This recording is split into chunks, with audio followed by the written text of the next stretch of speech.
everyone, it's Mandy and I'm back with another layout for the Vicki Boutin design team. I'm going to be using the All the Good Things collection to create this page, and I'm also playing with a cut file from Just Nick Studio. Nicole from Just Nick kindly gave our design team some cut files to play with this month. And so the one I'm using on this page is called Autumn Ring. And I've already cut it on my Cameo. It's still sitting on the mat there. I'm not sure if you can see the outline of that or not. But I'm going to leave it on my mat so that I can add some mixed media to it. And it's going to stay nice and flat because it's stuck to my mat. So I'm going to use my art crayons, as you can see, to colour the cut file. And the colours that I'm using today are a bit different for me. I don't often use orange and brown. I do use green a little bit, but particularly brown is not one of my go-to colours. It's probably my least used colour. But this layout I felt it was appropriate for. The photo that I'm going to document was taken in a bush setting, and so I felt that with the photo and the cut file that the oranges and browns and those earthy tones were going to work really well. And so I've also got over there on the left-hand side of the screen a patterned paper that I'm sort of using as a guide for colours as well. I actually don't end up using that patterned paper on this layout. I had planned to, but it didn't end up making it onto the page. But I've got it there just to sort of use as a guide for the colours that are in this collection. So I want to make sure that my mixed media is going to tone in well with the colours that are in the collection, so that when I bring in my embellishments and that sort of thing, that everything's going to look cohesive. Okay, so you can see there that I'm just scribbling the art crayons onto some plastic packaging, and I'm mixing the colours together to get the colours that I want. So you know, it's a very easy, I love working with the art crayons. I find them very easy to work with. And so you just add some water to them, and then I just have smushed them sort of onto the page. And then I'm bringing my water brush in to sort of spread that colour around. And so I'm being a little bit particular about where I do add those colours. So around the ring, first of all, I added sort of an orangey brown. I sort of mixed together the orange and the brown together. And then there's sort of, I don't know if they're acorns or little leaves. I sort of made those another tone of brown. And now I'm working on the leaves. So I'm working with sort of a turquoisey green and then more of a lime green. Just so that I've got a few different sort of tones of green in there as well. And I'm quite liking how that's looking. And as you can see, by doing it on the mat, it's quite an easy way of adding the colour to it. If I had taken that off, I think it just would have probably warped a little bit more. I think the stickiness of the mat is helping to hold that flat. And I did add a coat of gesso to the cardstock as well. I didn't mention that before I started adding the colour. I did add some gesso to it just to help to protect that cardstock. So once all of that mixed media was dry, I took the cut file off my cutting mat, and what I found was that the colours weren't quite as bright and vibrant as I wanted them to be. So I decided to add some more colour using the art crayons again, but this time I'm applying them dry, and I'm using the stencil brush to apply them. So all you need to do is just scribble them onto some plastic packaging, or I'm using a sheet of acetate, and then you rub the stencil brush over the top of that colour and it will pick up all of that pigment, and then you just rub it onto your cardstock or your paper and it's going to transfer all of that colour really beautifully. And you'll also find that if the stencil brush is slightly wet, the colours will be a little bit more vibrant as well.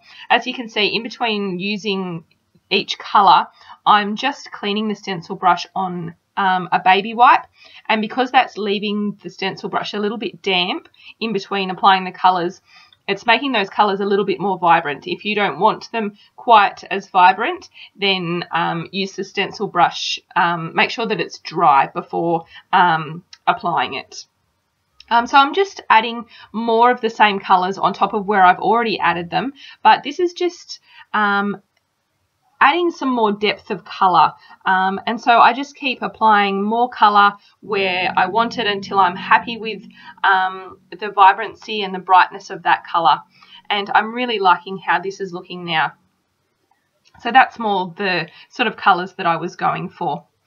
So now on my background, I'm not going to add too much mixed media. All I wanted to do was just add a few splatters, and that's just going to sort of add a little bit to the messy factor, but I sort of wanted that cut file to really stand out against the nice white background. And so you saw there that I mixed together some orange and some brown to get that colour just on a sheet of acetate. I used my water brush to add a little bit of water, and now I'm just splattering it straight off that sheet of acetate onto my background. Okay, so once those splatters were dry, I used a little bit of liquid glue, mainly just to glue down the outside ring, and then I used some foam tape underneath those leaves because I wanted them to lift up off the page a little bit and have some nice dimension. And then I decided what I would do is take the layout to my sewing machine, and I added some machine stitching through that outside ring, and that just adds some more texture and interest to the page, and also helps to hold that ring flat against the page because of the mixed media, it did want to sort of warp a little bit in places, but stitching it down just helped to hold it nice and flat against the page. So I brought my photo in now, and as you can see, that's a photo of my 3 kitties, and it was taken on Good Friday actually. We went on a picnic to a local reserve near our house, and as I said, it's a really beautiful bush setting there, and so that's why I really felt like these sort of colours and this cut file would really complement the photo really nicely. And so I've matted the photo with one of the patterned papers from the 7 by 10 inch paper pad, and so I chose that nice sort of deep yellow colour. And so I'm going to position my photo there over on the right hand side of the page, and then I'm also going to create a cluster sort of in the bottom left, and that's going to balance that out. So as you can see, I've brought in the die cuts from the All the Good Things collection, and I'm just playing around with what I want to add to each of those clusters. I sort of want to build up some embellishments around the photo, and I've tucked in one of those journaling spots underneath the bottom edge of the photo, and I'll add my journaling to that. And then the die cut piece that I've added on the top right hand corner of the photo that says "Dream it, wish it, do it," I'm going to use that as the title for my page. I could have used the word love that I've added to the die cut word that I've added to the bottom cluster, but because I have a lot of layouts with that title, I thought that I would use that die cut piece as the title for the page. And now I'm just having a look through the cardstock stickers from the collection, and I decide on using that one that says, I think it says "This is my happy place," because I felt like that was really appropriate for this photo, because it's a place that we really love to go as a family and we have lots of happy memories there. Okay, so I'm liking how this is looking now, so I am going to start getting a few things stuck down. I do add some things with foam tape, and then other things I use just my liquid glue to stick down. I end up adding some foam tape underneath the photo just to help to lift that up off the page a little bit and give it some more dimension. Okay, so I've got all of those things stuck down now, and so I'm sort of now just looking for a few little finishing touches that I can add to the page, just some smaller details. And so I've pulled out the watercolour stickers, and I'm going to add a little one there that says "Love it," and then I'm also going to add a couple of these tiny little butterflies just sort of around the photo on that right hand side of the page. I sort of thought about adding a third one, but couldn't find somewhere to put it. I generally do work in 3s, but on this page I decided just to go with the 2. And then I'm also going to add a few of these enamel dots to the page. I really love these for adding, finishing touches to my layouts. I'm getting quite low on them, so I think I'm going to need to get some more soon, because I add them to nearly all of my projects. So I'm just adding a few around that cluster in the bottom left, and then a few around that photo cluster up in the right.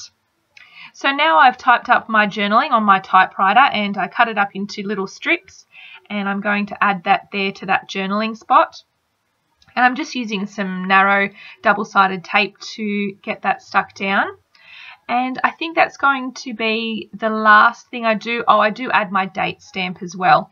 But once I do that, then I will be finished. So thank you so much for joining me today. I hope that you enjoyed this video.